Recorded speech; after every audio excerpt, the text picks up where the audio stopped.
Okay, so you want to buy a nuclear bunker. Find an old missile silo, bolt the door shut, wait for the world to end. Simple enough. But here's the strange part. The people most aggressively buying bunkers right now, they're not conspiracy theorists.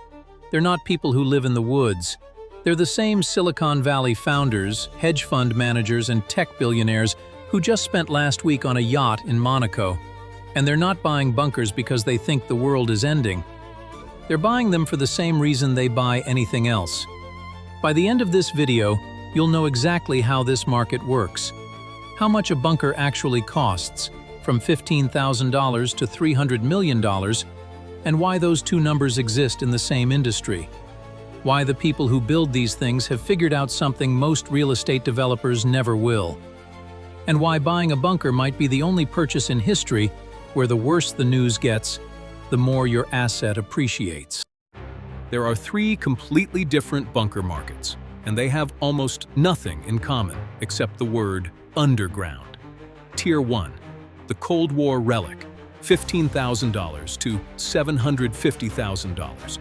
Right now, on the market in Derbyshire, England, a 1950s Royal Observer Corps nuclear bunker, built during the Cold War, one of only 1,500 ever made. Guide price, about $19,000.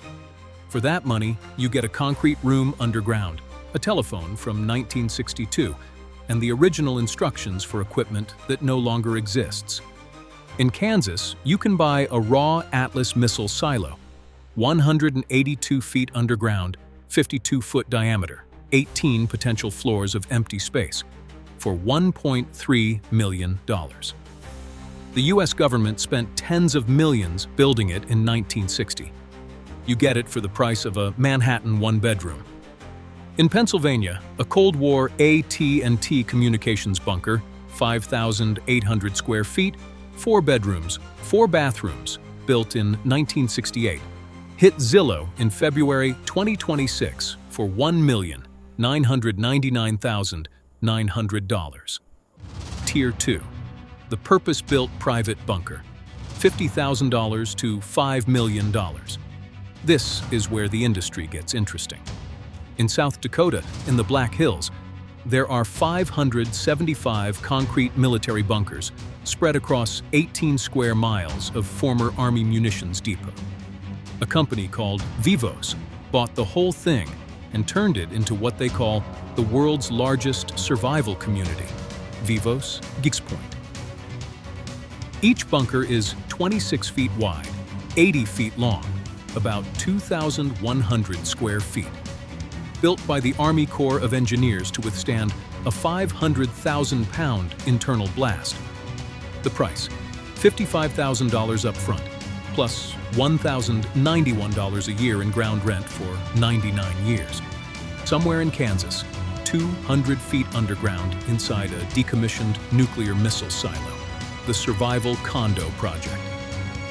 Larry Hall bought the silo in 2008 for $300,000. Spent $20 million converting it into 15 floors of luxury underground living. Pool, movie theater, rock climbing wall, dog park, medical center, half-floor unit, $1.5 million. Full floor, $3 million. Penthouse, 2 floors, $4.5 million. Monthly condo fees, $2,500 to $5,250. Because even at the end of the world, there's a HOA.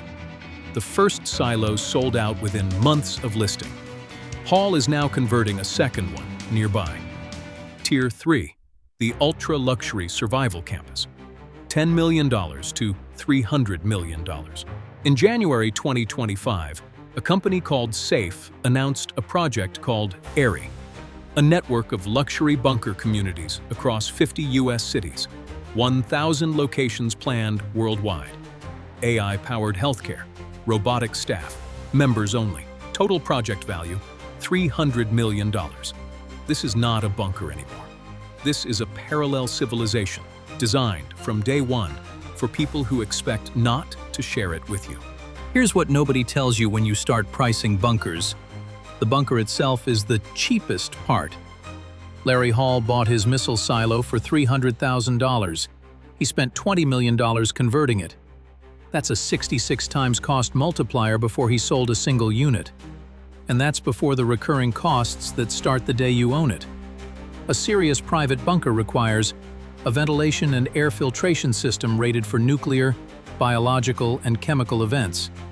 Redundant power, typically 3 independent sources: grid, generator, and solar or battery backup. Water filtration with multiple independent sources.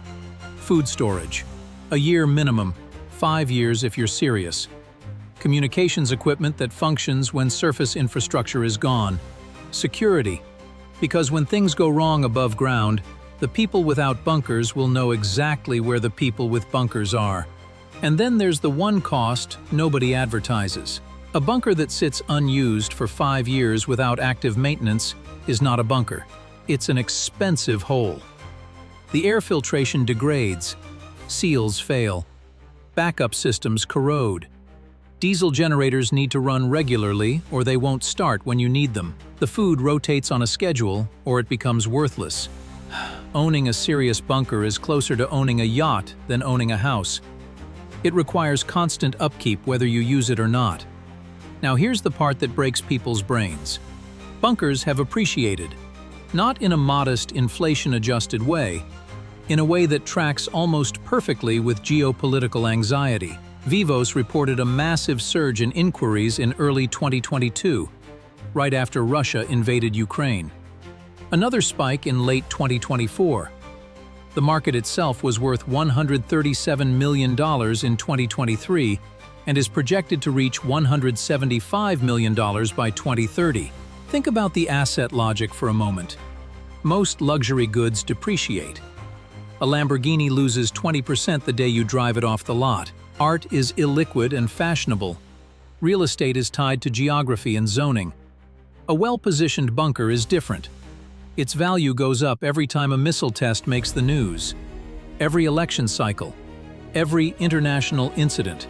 The demand driver is not taste, it's not location, it's not interest rates, it's fear. Step back and look at what this industry actually is. A bunker market that grows every time the news gets worse. An asset class with no correlation to stocks, interest rates, or real estate. A product whose value rises in exact proportion to how badly its buyers hope they never need it. The survival condo is sold out. The Airy project has a waiting list. Every geopolitical crisis adds another round of buyers. So if you decide to buy a nuclear bunker, remember one rule. The asset only loses value if nothing ever goes wrong. And lately, something is always going wrong.